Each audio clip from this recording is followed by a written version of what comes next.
Hello students, how are you. कैसे हैं आप लोग। पिछले वीडियो में हम लोगों ने नीड ऑफ मेज़रमेंट्स के बारे में देखा था कि मेज़रमेंट्स क्यों ज़रूरी है, और मैंने आप लोगों को उनके बारे में बताया था कौन सी यूनिट्स फंडामेंटल यूनिट्स होती हैं, कौन कौन से फंडामेंटल क्वांटिटी होती हैं, और ये इंडिपेंडेंट क्वांटिटीज़ के बारे में पढ़े थे हम लोगों ने। और आज हम लोग कुछ यूनिट सिस्टम्स के बारे में देखने जा रहे हैं, ठीक है। और उसके बाद हम मेज़रमेंट्स को देखेंगे, ठीक है। तो सबसे पहली बात, हमारे पास यूनिट सिस्टम में पहले 7 फंडामेंटल यूनिट्स हैं, ओके। ये 7 फंडामेंटल यूनिट जो है, फंडामेंटल क्वांटिटीज हैं। पहला मास, इसका यूनिट है किलोग्राम। दूसरा लेंथ, इसका है मीटर।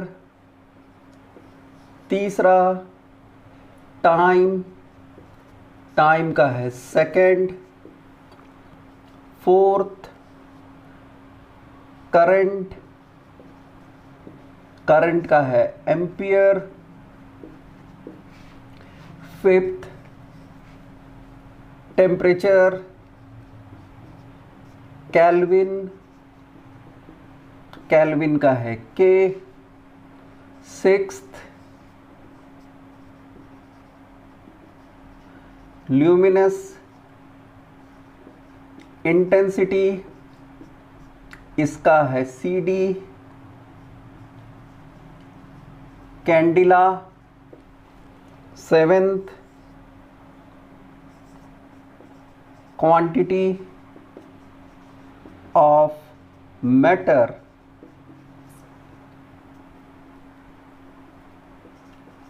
इसका है मोल। ठीक है बच्चों, तो ये जो यूनिट सिस्टम में हमारे पास जो 7 फंडामेंटल क्वांटिटीज हैं उनकी यूनिट ये है, परंतु इसके साथ कुछ सप्लीमेंट्री यूनिट्स भी हैं।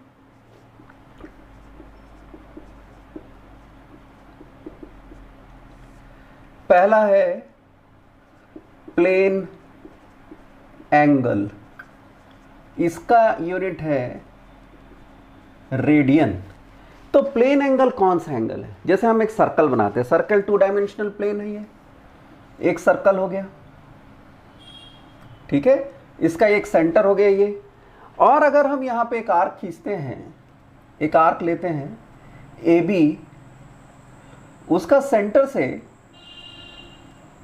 कितना डिग्री का एंगल बनता है, तो ये कहलाता है प्लेन एंगल। तो प्लेन एंगल जो है, तो एंगल हो गया, तो एंगल को रिप्रेजेंट करते हैं थीटा से, and that is equals to arc upon radius, that is arc is AB, radius is arc. अब ये जो एंगल थीटा है बच्चों, देखो यहाँ पे एंगल थीटा जो है, ये एंगल थीटा की यूनिट क्या हो गई? रेडियन। एंगल थीटा की यूनिट क्या हो गई? रेडियन, ठीक है। और एंगल थीटा को हम किस में निकालते हैं? डिग्री, मिनट्स, सेकंड्स, ठीक है। तो हम इन तीनों चीजों का भी थोड़ी देर के बाद डिस्कस करते हैं, ये डिग्री, मिनट्स और सेकंड्स क्या होता है। इसके बाद हमारे पास दूसरी सप्लीमेंट्री यूनिट आती है सॉलिड एंगल। सॉलिड एंगल को का सिंबल ओम की तरह है, ठीक है। तो सॉलिड एंगल, इसकी यूनिट है स्ट्रेडियन, इसकी यूनिट है स्ट्रेडियन। एंड इसको हम surface area upon R square से रिप्रेजेंट करते हैं। अब क्या हो गया, ये क्या है? सॉलिड एंगल कौन सा हो गया? जैसे हम एक बॉल लेते हैं, ठीक है। बॉल लेने के बाद ये बॉल हो गई, इसका ये सेंटर हो गया, और ये एरिया जो है अगर हम कट करके निकाल दें यहाँ से तो एरिया कितना हो गया, स्मॉल एरिया DA। इसको हम इसकी यूनिट किस में लेते हैं, स्ट्रेडियन। किस में लेते हैं, स्ट्रेडियन। अब हमारे सामने एक मैंने बताया कि भाई अब हमारे पास एंगल को मेज़र करने के लिए हमारे पास डिग्री, मिनट्स और सेकंड, तीन चीज़ें हमारे सामने आती हैं। तो 360 degree that is equals to 2 pi radian होता है। तो 1 degree equals to 2 pi upon 360 radian होता है। That is equals to 1.456 into 10 to the power -2 radian होता है। तो बच्चों देखो, इसको अगर अपन सॉल्व करने जाएंगे तो अगर अपन इसको सॉल्व करेंगे तो हमारे पास ये वैल्यू आती है, दैट इज 65 एक्चुअली। इसके बाद आता है हमारे पास 1 degree equals to 60 minutes and 1 minute equals to, ठीक है, that is equals to 1 degree divided by 60, that is equal to, here it is equals to 1.465 into 10 to the power -2 divided by 60, that is 2 point। ठीक है, अब इसकी जो value है हमारे पास 2.91 into 10 to the power -4, ठीक है, यहां पर आता है रेडियन।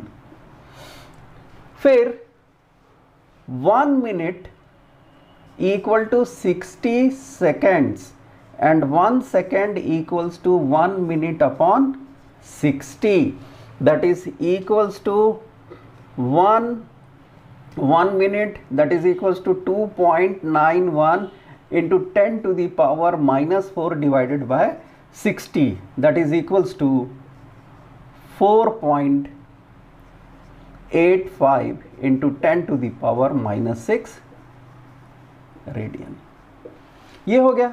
अब बच्चे इसको अंडरलाइन कर लेते हैं, ये वैल्यू और ये वैल्यू। याद कैसे करना है, देखो 1 degree equals to how many radian, ठीक है, 1.456।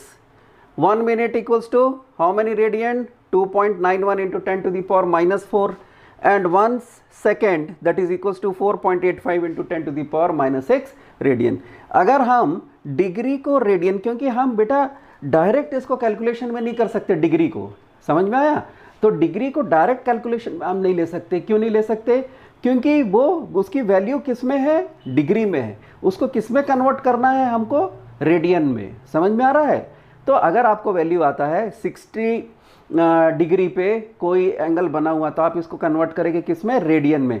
देन आप उसको मैथमेटिकल कैलकुलेशन में, फॉर्मूले में पुटअप कर सकते हैं। समझ में आया? हमने क्यों कन्वर्ट किया है? क्योंकि डिग्री, मिनट्स और सेकंड्स को हम डायरेक्ट नहीं रख सकते हैं, इसीलिए हमने उसको कन्वर्ट किया किस में, रेडियन में। समझ में आ रहा है बच्चों? इसको अच्छे से याद कर लो, अपने कॉपी और पेन निकाल लो, इसको नोट कर लो, और मैं जो जो चीज़ें आपको बताता हूँ इन सब चीज़ों को बहुत अच्छे से मेमोराइज कर लो, क्योंकि ये सब चीज़ें फ्यूचर में आपको काम आने वाली हैं।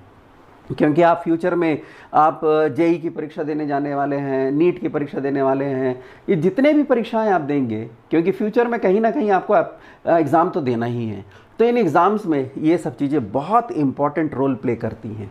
ठीक है बच्चों, अब आते हैं हम सबसे इम्पॉर्टेंट बात जो है मेज़रमेंट में। ठीक है, तो पिछली बार जो पिछला वीडियो में मैंने आपको बताया था what is the need of measurement. ठीक है, अब एक बार थोड़ा सा हम उसको देख लेते हैं कि भाई मेज़रमेंट क्या हो सकता है, ठीक, और मेज़रमेंट की ज़रूरत क्यों है। तो हमारे पास सबसे इम्पॉर्टेंट बात आती है कि मेज़रमेंट,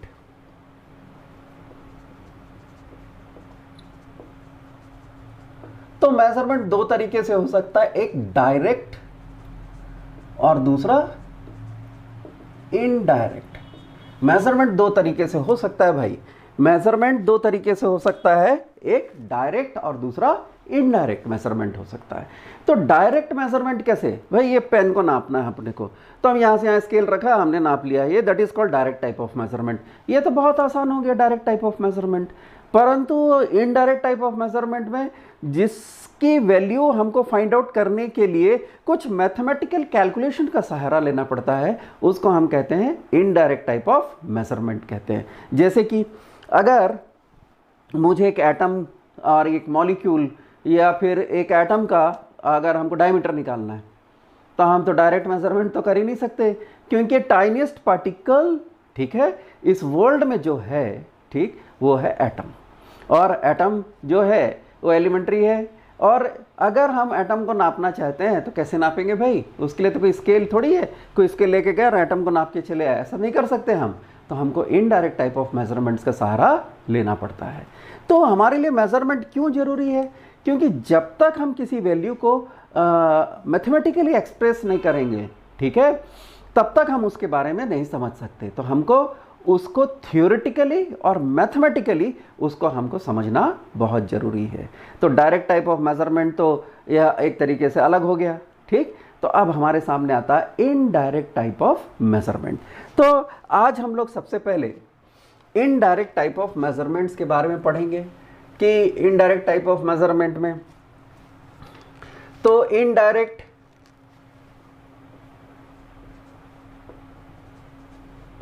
मेथड ऑफ मेजरमेंट। तो सबसे पहली बात, इनडायरेक्ट टाइप ऑफ मेजरमेंट में पहला मेजरमेंट है ट्रायंगुलर मेथड। अब ये ट्रायंगुलर मेथड क्या है भाई, यहां पर हमारे पास एक कोई पेड़ है,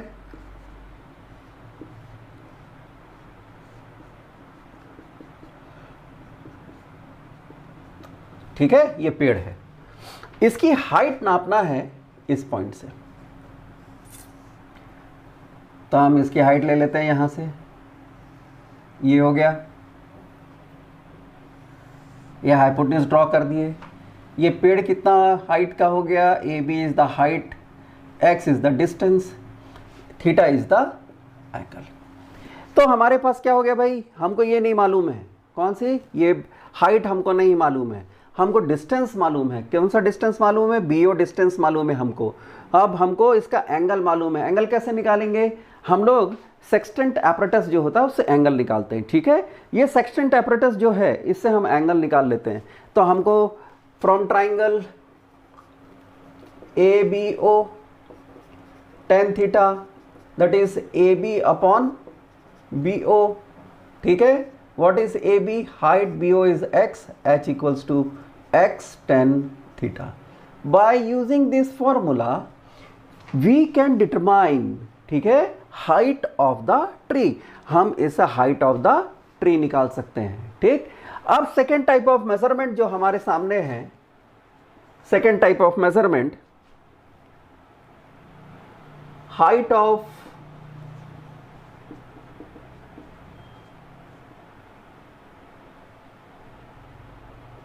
inaccessible object by using triangular method, ठीक है। Height of inaccessible object by using triangular method। देखो ये है कुतुब मीनार, ये हो गया कुतुब मीनार, ये सब हम 10th में पढ़ चुके हैं। यहाँ दो ऑब्जेक्ट्स हैं, ऑब्जर्वर्स हैं, ए एंड बी, ठीक है। ये दो ऑब्जर्वर्स हैं ए और बी। हमको इन दोनों के बीच का डिस्टेंस मालूम है, ये हो गया D. D is the distance between this two observers, हमको मालूम है। अब ये डिस्टेंस हमको नहीं मालूम है, यहाँ से यहाँ तक का, हमने इसको x ले लिया, ये O हो गया, हाइट इसको C ले लिया। सबसे पहले यहाँ से एक हाइपोटेन्यूज खींचते हैं और फिर यहाँ से खींचते हैं। ये हो गया θ1 एंड θ2। हमको क्या निकालना है? हमको निकालना हाइट ऑफ दिस, ठीक है, कुतुब मीनार, तो टावर, इसको टावर बोल देते हैं। हाइट ऑफ द टावर निकालना है। तो हाइट ऑफ द टावर हम ट्रायंगुलर मेथड से निकालते हैं। तो सबसे पहले फ्रॉम ट्रायंगल, ट्रायंगल कौन सा? COB, tan θ1 that is equals to height upon that is h upon x, ठीक है। ये हो गया भाई पहला। ये दूसरा, from triangle COA tan θ2 that is equals to h upon d plus x। ये always you are knowing that, हमको मालूम है that is perpendicular upon base. तो परपेंडिकुलर अपॉन बेस मतलब परपेंडिकुलर ये हो गया, बेस पूरा हो गया, ठीक है। अब हमको क्या निकालना है भाई? यहाँ से, ठीक, हम यहाँ पे वैल्यू रखना चालू कर देते हैं। ये इक्वेशन नंबर 1 और इक्वेशन नंबर 2 हो गया। तो हम x equals to h upon tan θ1 that is equals to cot θ1 h cot θ1 हो गया। फिर यहाँ हो गया d plus x equals to h upon tan θ2 that is equals to h cot θ2। ये हो गया, ठीक है। अब मैं इसको रब कर देता हूँ, मिटा देता हूँ। अब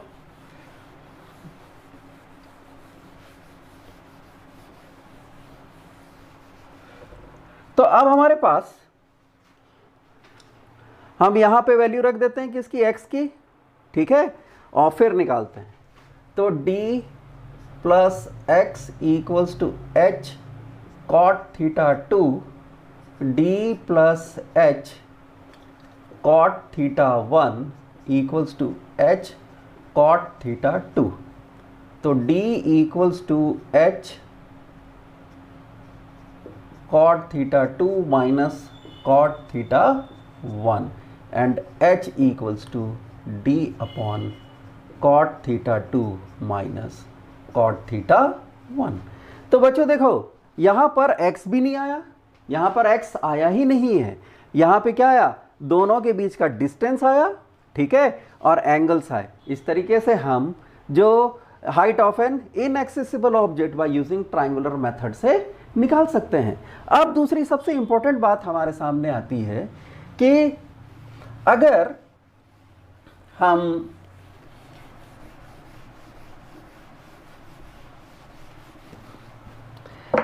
डायमीटर ऑफ मून निकालना चाहते हैं। क्या निकालना चाहते हैं? Diameter of moon. Third, diameter of moon, ठीक है। कैसे निकालेंगे डायमीटर ऑफ मून? ये बड़ा प्रॉब्लम है भाई। मून तो बहुत लार्जर डिस्टेंस पे है। तो हम क्या करेंगे? ये मून है, ये पॉइंट ए है, ये पॉइंट बी। हम यहाँ पे कहाँ पर है? अर्थ पे। ये अर्थ हो गई और यहाँ से एक लाइन ड्रॉ करते हैं यहाँ तक। यहाँ पर कोई ऑब्जर्वर हो गया, ठीक है, ये ऑब्जर्वर हो गया। ये एंगल कितना हो गया इसका? थीटा हो गया। अब सबसे पहले ये सबसे इंपॉर्टेंट बात ये हो गई कि भाई ये एंगल कैसे निकालेंगे? हम मून की तरफ फेस करके खड़े हो जाएंगे। पहले इस आंख से देखेंगे मून को, फिर इस आंख से देखेंगे मून को, ठीक है। तो ऑटोमेटिकली क्या होगा? यहाँ पर एक एंगल बनेगा जो जहाँ से हम उसका डायमीटर निकाल सकते हैं, ठीक है। तो सबसे पहली बात क्या करना है हमको? ऑब्जर्वर है हमको मून को देखना है। तो मून को देखने के बाद हम एक इमेजिनरी लाइन ड्रॉ करते हैं और इमेजिनरी लाइन के थ्रू, ठीक है, उसका एंगल फाइंड आउट करते हैं और एंगल फाइंड आउट करने के बाद उसका डायमीटर कैलकुलेट करते हैं। तो डायमीटर कैसे कैलकुलेट करेंगे उसका? तो सबसे पहले हमारे पास एक वो है angle equals to arc upon radius. Angle is theta, arc is A B, radius is R. Then A B that is equals to R theta. तो इस फॉर्मूले से हम उसका क्या निकाल सकते हैं, डायमीटर निकाल सकते हैं, क्योंकि हमको डिस्टेंस मालूम है, मून अर्थ से 3 लाख किलोमीटर डिस्टेंस पे है, तो ये हमको डिस्टेंस मालूम है और इस तरीके से हम निकाल सकते हैं। ठीक है, अब डिस्टेंस कैसे निकालेंगे ये भी देखते हैं उसका, मून का। तो अब हम पुरानी फिल्मों में हमने देखा होगा कि हीरो जो है हीरोइन को नाम से पुकारता है जंगल में जाकर, और जो जब अपना नाम लेकर पुकारता है तो देखो कुछ देर के बाद जंगल से वो उसकी आवाज़ रिबाउंड होती है, and that is called echo. ठीक है, इको एक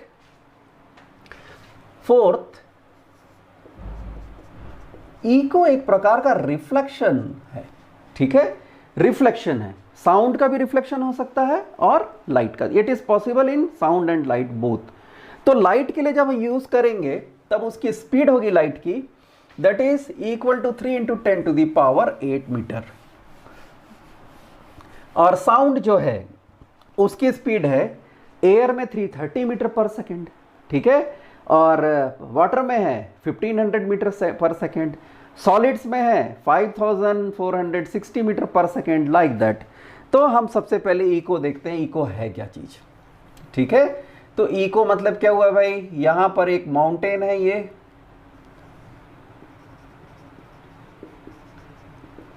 और यहां पर कोई ऑब्जर्वर है। ऑब्जर्वर ने साउंड प्रोड्यूस किया,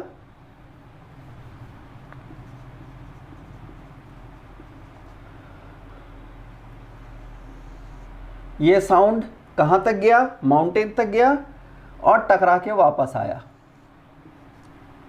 ठीक है, तो यहां पर साउंड ने कितना डिस्टेंस ट्रेवल किया, ट्वाइस डिस्टेंस। ठीक है, कितना डिस्टेंस ट्रेवल किया, ट्वाइस, गया डी और आया डी। तो speed is equal to distance upon time T. Okay, speed of the sound कितना है आपके पास, ये साउंड है। ठीक, तो साउंड की स्पीड है 330 मीटर पर सेकेंड। ठीक है बच्चों, इस तरीके से हम डिस्टेंस निकाल सकते हैं। हम टाइम तो नोट कर सकते हैं, कितनी देर में हमको इको सुनाई दिया, कितनी देर में हमको इको सुनाई दिया, ये हम मेजर कर सकते हैं टाइम को। ठीक है, और टाइम मेजर कर लेंगे, स्पीड हमको मालूम है, डिस्टेंस अपने आप निकल जाएगा। दूसरी बात आती है फिफ्थ,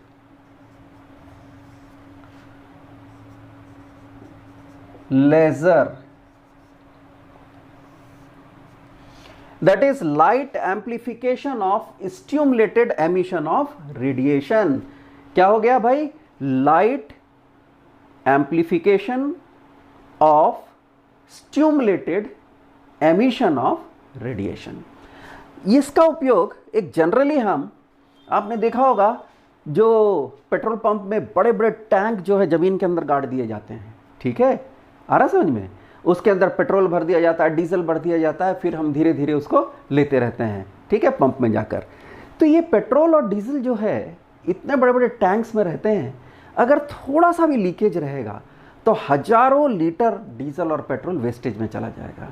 ठीक है, तो ये जो मेटल का बॉडी जो है, जो अर्थ के अंदर हम उसको गाड़ के रखते हैं, इसमें अगर क्रैक्स फाइंड आउट करना है तो हम किसका सहारा लेते हैं, लेज़र का सहारा लेते हैं। ठीक है, तो हम क्या करते हैं भाई, यहाँ पर एक मेटल है, मेटल के अंदर छोटा सा क्रैक है, ये क्रैक है।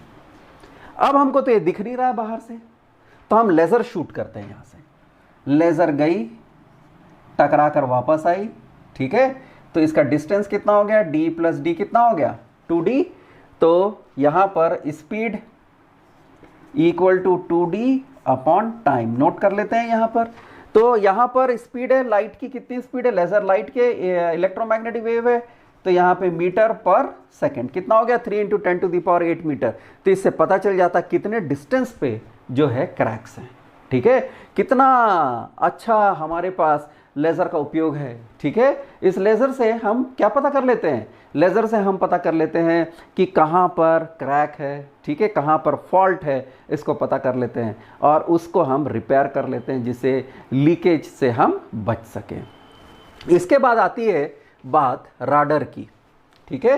राडर जो है वो भी सेम प्रिंसिपल पे काम करता है। Sixth rather. What is the meaning of rather? Radio detection and ranging. Radio detection and ranging, ठीक है। तो यहां पर क्या हुआ है, एक एरोप्लेन है, ये एरोप्लेन है भाई, एरोप्लेन जा रहा है, ये दुश्मन का जहाज है चाइना का, ठीक है, ये दुश्मन का जहाज है। तो इंडियन टेरिटरी के पास है ये प्लेन, तो हमको पता कैसे चलेगा? यहाँ पे हमारा एंटीना लगा हुआ है जो, तो ये यहाँ से रेडियो वेव्स, ठीक है, ये सॉरी माइक्रोवेव्स छोड़ेगा। ये जो माइक्रोवेव्स हैं ये जाकर एरोप्लेन से टकराएंगी और वापस आएंगी, तो हमको पता चल जाएगा कि दुश्मन का जो एरोप्लेन है हमारी टेरिटरी में आ गया है, तो हम तुरंत एक्शन ले सकते हैं, ठीक है। तो यहाँ पर हमारे पास c इक्वल्स टू 2d/t, तो हमको डिस्टेंस पता चल जाएगा। इसकी स्पीड कितनी है? 3 × 10⁸ मीटर पर सेकेंड। तो इससे हम पता कर सकते हैं, ठीक है। इसी तरीके से सेवेंथ जो है indirect measurement, sonar. What is the meaning of sonar बच्चों? साउंड नेविगेशन एंड रेंजिंग, और नेविगेशन एंड रेंजिंग बोल सकते हैं, ठीक है। Sound navigation and ranging.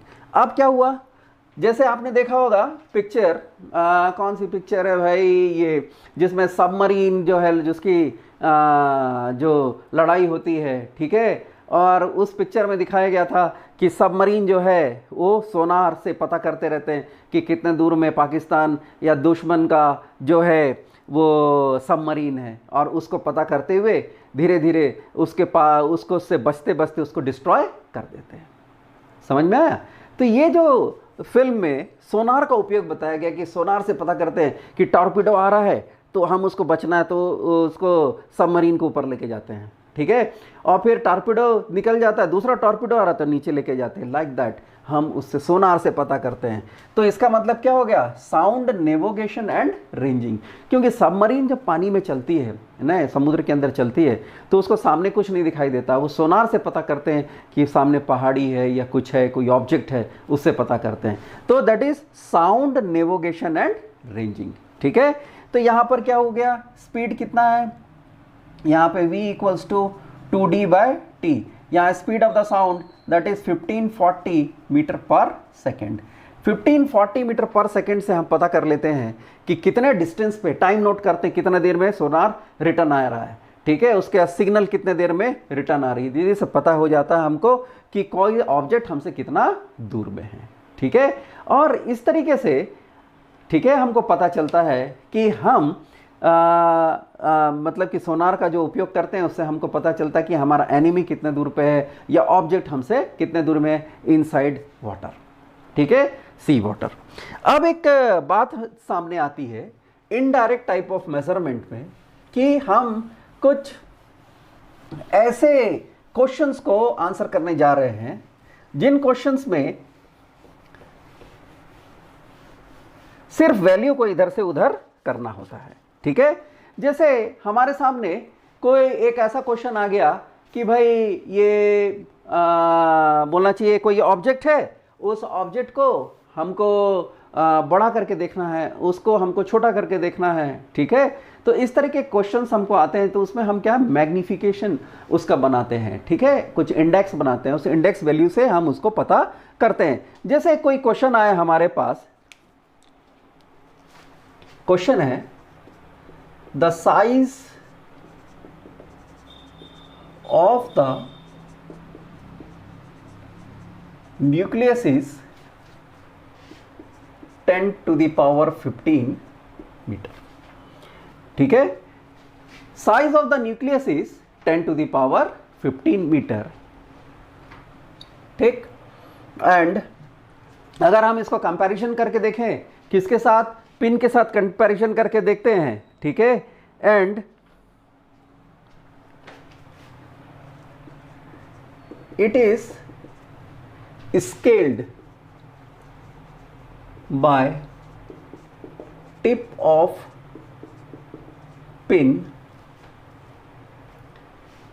10 to the power minus 5 meter, then determine the size of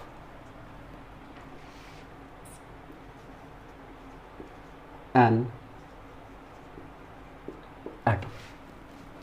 हमको क्या निकालना है यहाँ पे? साइज ऑफ एन एटम के बारे में। ठीक है, तो सबसे पहले सॉल्व करके देखते हैं भाई। The size of the nucleus is 10 to the power minus 15 metre and it is scaled by, ठीक है, tip of pin 10 to the power minus 5 metre. Then determine the size of an atom. चलो solve करते हैं। Magnification MAG, magnification कितना हुआ भाई? 10 to the power minus 5, 10 to the power minus 15। ठीक है, तो यहाँ पर जो बड़ा है उसको ऊपर रखेंगे और छोटे को नीचे रखेंगे। और अगर हमको श्रिंक करना है तो छोटा ऊपर रहेगा और बड़ा नीचे रहेगा। तो that is equals to 10 to the power 10। ठीक है, 10 टू द पावर 10 ये आ गया, इसका मैग्निफिकेशन आ गया। Then size of an atom that is equals to 10 to the power minus 10 meter. Thus that is equal to magnification कितना है भाई? 10 into 10 into 10 to the power minus 10, that is equals to 1 meter, means 10 to the power 0, that is equals to 1 meter. It means the size of the atom 1 metre हो गया। अगर हम comparison करते हैं nucleus को, किससे कंपेयर कर रहे हैं? पिन की टिप से, ऑल पिन की टिप से। ठीक है, उसका साइज कितना है? 10 टू द पावर माइनस 15, ठीक है, माइनस 5 मीटर। तो साइज ऑफ द एटम कितना हो गया? That is equals to 1 metre. इतना 1 मीटर मतलब इतना बड़ा हो गया वो एटम का साइज। तो एटम इतना बड़ा दिखाई देगा अगर हम उसको स्केलिंग करके देखते हैं। ठीक है, तो बच्चों अब हमारे पास दूसरी सबसे इंपॉर्टेंट बात आ जाती है, और वो बात आती है कि अब हम स्मॉलर जो ऑब्जेक्ट्स हैं, ठीक है, उनको हम किस तरीके से मेजर करेंगे। तो इनडायरेक्ट मेथड ऑफ मेजरमेंट में सबसे पहले हम अब पढ़ने जा रहे हैं, और वो है एवोगैड्रोस हाइपोथेसिस। एवोगैड्रोस हाइपोथेसिस जो है, ठीक है, वो रेडियस ऑफ एन एटम के बारे में बताता है। एवोगैड्रोस हाइपोथेसिस क्या बोलता है देखते हैं। First,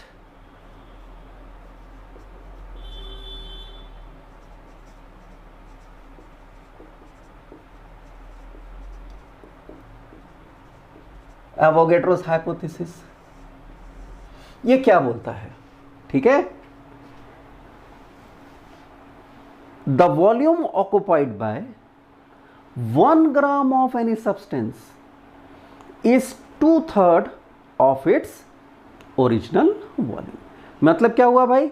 the volume occupied by 1 gram of substance, the volume occupied by the atom, sorry atom miss हो गया था, the volume occupied by the atom of 1 gram of substance is 2/3 of its original volume।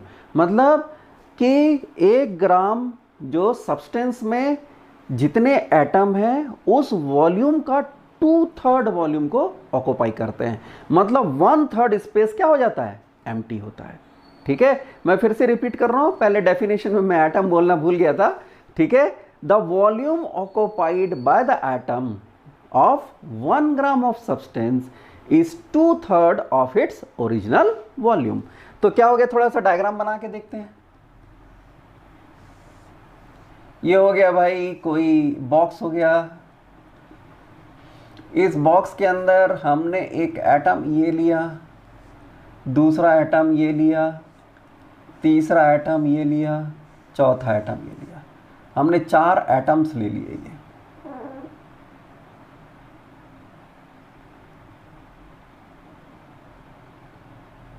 ठीक है बच्चों, तो यहां पर जब हमने 4 एटम लिए हैं, इन 4 एटम्स में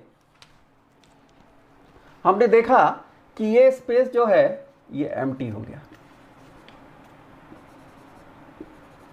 ये देखो, ये स्पेस एम्प्टी हो गया यहाँ पे, ठीक है, यहाँ पे ये स्पेस एम्प्टी हो गया पूरा, ये ठीक है। तो यहाँ पर ये स्पेस एम्प्टी हो गया, और इस एम्प्टी स्पेस में हमने यहाँ पर जो है क्या बोला था भाई, यहाँ पर क्या बोला हमने कि the volume occupied by the atom of 1 gram of substance occupy 2/3 of its original volume. तो चलो देखते हैं भाई, m is the molecular mass of that substance, n is the Avogadro's number, सबको मालूम है एवोगेड्रोस नंबर, 10th में हम पढ़ चुके हैं। एवोगेड्रोस एक मैजिक नंबर है, कितना होता है 6.023 इंटू 10 टू द पावर 23, ठीक है, ये एवोगेड्रोस नंबर है। तो क्या बोला भाई, the volume occupied by 1 gram of substance, तो हम निकालते हैं number of atom in 1 gram of substance, that is equals to m upon n। तो क्या निकाले भाई, number of atom in 1 gram of substance. Actually तो यहां पे बोलता है भाई, इफ यहां पर एक एटम का रेडियस मान लो r है, if r is the radius of an atom, then volume occupied by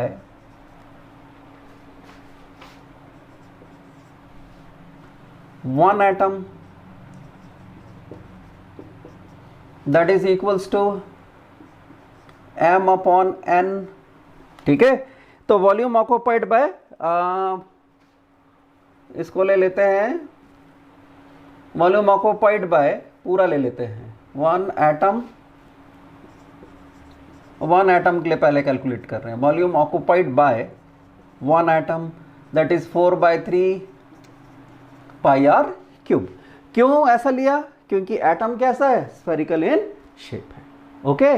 now volume occupied bye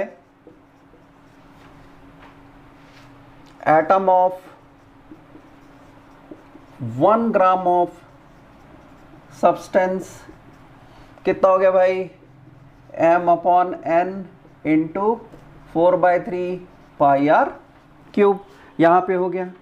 then according to Avogadro's hypothesis क्या है भाई, एवोगेड्रोस हाइपोथेसिस क्या बोलता है कि दोनों का volume that is equals to m upon n into 4/3 pi are cube, कितना ऑक्युपाई करता है, 2/3 of its original volume, 2/3 of its original volume. तो यहाँ पे वॉल्यूम, तो volume equals to mass upon density, mass is 1 gram, density is rho, ठीक है। तो कितना वॉल्यूम ऑक्युपाई किया है, मास 1 ग्राम ले लिया, डेंसिटी ऑफ दैट सब्सटेंस ले लिया, तो यहाँ पे हो गया m upon n into 4/3 pi are cube equals to 2/3 1 upon rho. तो then radius that is equals to 3 cancel out हो गया, 2 that is equals to n upon 2 pi m rho 1/3। By this formula we can determine the radius of an atom, ठीक है। Avogadro's hypothesis क्या बोला भाई कि 1 ग्राम substance लिया, उसमें जितने एटम थे वो टोटल वॉल्यूम का 2/3 वॉल्यूम ऑक्युपाई किए। तो देखो बच्चों, यहाँ पे ये एम्प्टी है, ये एम्प्टी, ये एम्प्टी, ये जगह खाली है, तो कितनी जगह खाली है, 1/3 स्पेस इज एम्प्टी, 2/3 स्पेस जो है वो एटम से फिलअप है। और एटम कैसा है, स्फेरिकल इन शेप है, गोल है एटम, ओके। तो इस तरीके से एवोगेड्रोस ने एक हाइपोथेसिस दिया कि स्मॉल मेजरमेंट्स हम कैसे कर सकते हैं, इनडायरेक्ट स्मॉल मेजरमेंट्स। तो इनडायरेक्ट स्मॉल मेजरमेंट में हमने क्या निकाला, अभी रेडियस ऑफ एन एटम निकाला, ठीक है। अब इसके बाद सेकेंड टाइप ऑफ मेजरमेंट जिसमें हम ऑयलिक एसिड के एटम का थिकनेस निकालेंगे।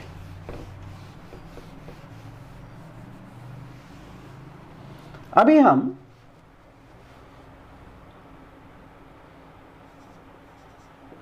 ऑयलिक एसिड के एटम का हम क्या निकालेंगे, थिकनेस निकालेंगे। अब कैसे निकालेंगे, देखो, एक बीकर लिया, इस बीकर में 20 सेंटीमीटर क्यूब वॉल्यूम का अल्कोहल भर दिया।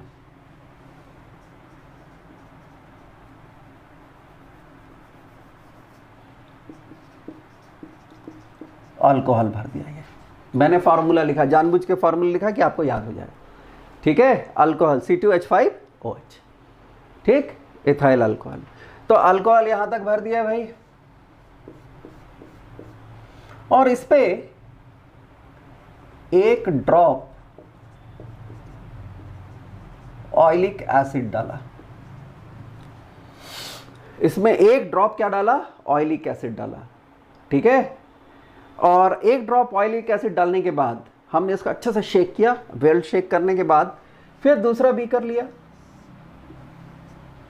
इसमें भी 20 सेंटीमीटर क्यूब का, ठीक है, अल्कोहल भर दिया, और उसमें से एक ड्रॉप निकालकर, कौन सा, इस मिक्सचर का 1 ड्रॉप निकालकर यहां पे डाल दिया, और फिर उसको शेक किया अच्छे से। तो कॉन्सेंट्रेशन कितना हो गया यहां पे,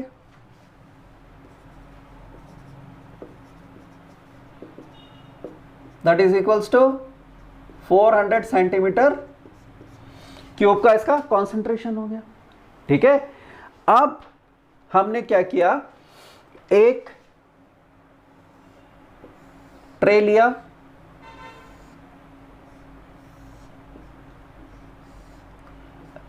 इस ट्रे में वाटर, पानी भर दिया, इस ट्रे में पानी भर दिया, ठीक है। पानी क्यों भरा, क्योंकि अल्कोहल इजीली डिसॉल्व हो जाता है किसमें, वाटर में। इसमें पानी भर दिया।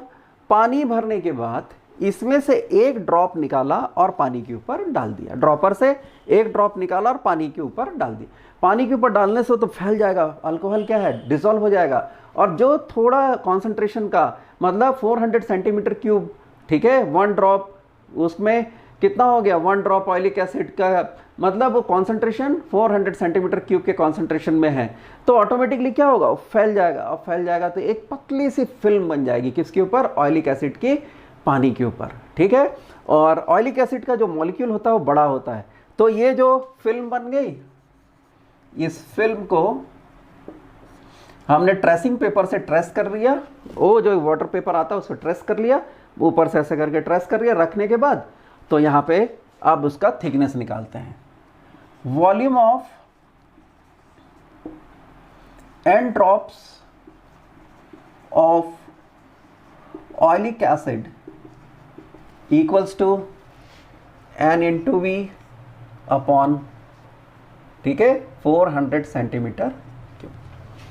भाई कितना का यहाँ पे 400 सेंटीमीटर क्यूब का कॉन्सेंट्रेशन था, तो volume of 1 drop that is 1/400। Then volume of film that is area into thickness. दोनों को बराबर कर दो भाई, that is area into thickness that is equals to n into V 400 and thickness equals to n into v 400a. Like that we can determine the thickness of the molecule atom of an oilic acid. तो बच्चों ये जो हमारे सामने ये जो चीज़ें थी ये बहुत इंपॉर्टेंट चीज़ें थी, ठीक है। इन इंपॉर्टेंट चीज़ों को हमने देखा कि मेज़रमेंट जो है, इनडायरेक्ट मेज़रमेंट से हम क्या क्या कर सकते हैं, ठीक है। तो बहुत से ऐसे मेथड हैं हमारे सिलेबस में, सीबीएसई में यही मेथड्स हैं, तो हमको इनको पढ़ना है। तो बच्चों इसके नोट्स अगर आपको देखना है तो डिस्क्रिप्शन में जाकर मैंने वहाँ पे नोट्स डाले हुए हैं, आप डिस्क्रिप्शन में जाकर इसके नोट्स को वेरीफाई कर सकते हैं, देख सकते हैं और उसको वहाँ से लिख सकते हैं। और बच्चों अगर ये वीडियो आपको पसंद आया है तो इसको ज़रूर लाइक कीजिएगा, ठीक है, और अपने फ्रेंड्स को शेयर कीजिएगा। और एक तरीके से देखें कि अगर आप इसको एक बार में नहीं समझ सकते तो कई बार इस वीडियो को रिपीट करके देखिए, और अगर आप रिपीट करके देखेंगे तो डेफिनेटली मैंने कोशिश किया है कि आपको बहुत अच्छे से समझ में आए।